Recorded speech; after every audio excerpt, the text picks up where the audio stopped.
In January, we, like so many of you, are going to focus on healthy places to eat. Fig and Farro opened under extremely challenging circumstances, but like its owner, has overcome all that to become one of the top 50 vegetarian restaurants in the country.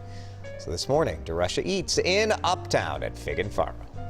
It was my dream in life to own a vegetarian restaurant. Michelle Courtwright's dream is as atypical as her path to being a restaurant owner. Throw some papers in.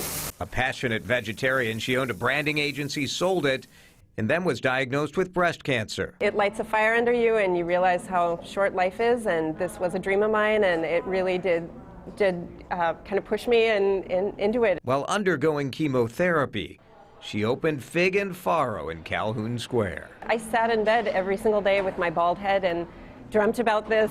What was the menu going to look like? Where were we going to source? 2 years later, her restaurant is really hitting its stride. This is going to be a puttanesca sauce. Chef Rhett Roberts last worked for Surly Brewing. Now he's leaving meat behind. I was doing charcuterie for them, so it's kind of been it's been a learning curve going from that to entirely vegan. We're really finding chefs that are diving into it now and being more creative, and I think chefs are finding that it's the new frontier. Vegan ravioli. It's really not that tough to do. Rhett makes that ravioli noodle with flour and water, no egg. How big is this ravioli going to be? Oh, the size of your head.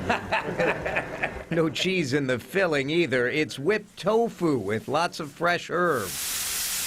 Flavors so bold, so rich, you wouldn't know it's vegan. Wow, that's really great. We're not a preachy vegan. You come in here and you are treated to amazing food. In fact, Michelle says only about 10% of her customers are vegan or vegetarian. We bring a lot of our our vegan, I guess, haters in here. And they are surprised at how amazing the food is, and they come back. You feel it from out there? 4 different pizzas cooked in this incredible brick oven, a full cocktail program too. You don't miss the meat. Michelle Courtwright's cancer is now in remission, and her restaurant is firing on all cylinders too. I will not let this fail. This is my dream.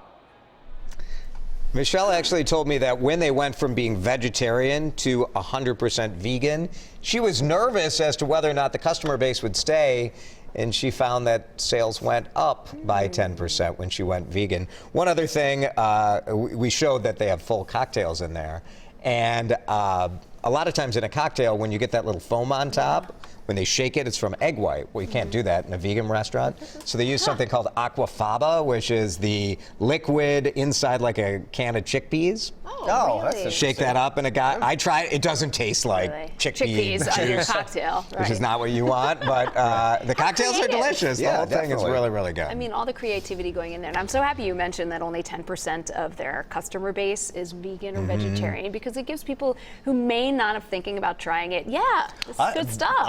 I'd love to try it. I mean, it looks very interesting. It looks really good, too. Yeah, really good. Right in Calhoun Square, open for lunch, and they do weekend brunch as well. I'm happy to hear about Michelle, too. Yes.